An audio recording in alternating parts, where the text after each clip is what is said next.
When we work with tables in Microsoft Excel, the program normally applies a style, a set of formatting attributes, to make it easier for the user to see the lineup of rows and columns.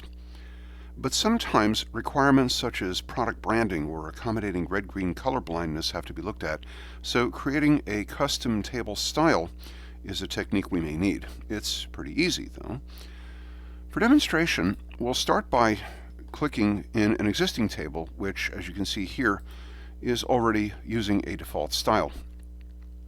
If we click somewhere in the Table Design tab in the ribbon will then show up.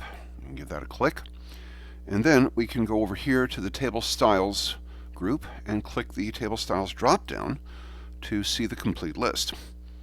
At the bottom, we find the command for New Table Style, and we can give that a click, the key element in the operation.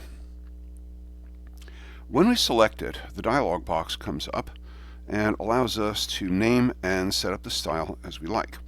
We can call it something like 2-row stripe to indicate what we want to have as the main element, the particular thing we want to have it show, and then proceed to set up the details. To do that, the first thing we want to do is click First Row Stripe here in the list, and then the stripe size over here on the right, which we can set to 2. But we also need to make it a different color because the idea is to let the viewer's eye see which line of data is in which row. To do that, we can go down and click the Format button below the list, and then we can go up and click the Fill tab up at the top of the next dialog box if it wasn't already selected. We can select a neutral color, like a light green here, and then OK back to the main dialog.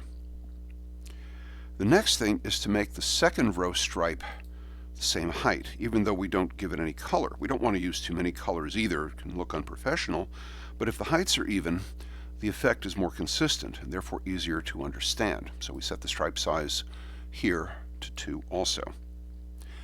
Depending on any other requirements, such as making the first or last column stand out, we can click any of those elements on the list and format them as needed. But the only thing we can't do is change the font in the table cells from here. This is something that has to be done back in the worksheet because Excel doesn't treat font choice as a table style element, even though we could make the header row, for example, bold or italic. But once we're done here, we can OK out of the main box.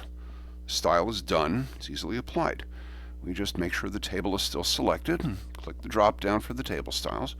We'll normally find it at the top in the Custom section. And give it a click, and there it is. If we need the style again in future, we can save the file as a template and clean up or delete whichever elements accordingly. But the process of creating a table style in Excel is not too demanding. We simply need to have an idea of what it should look like.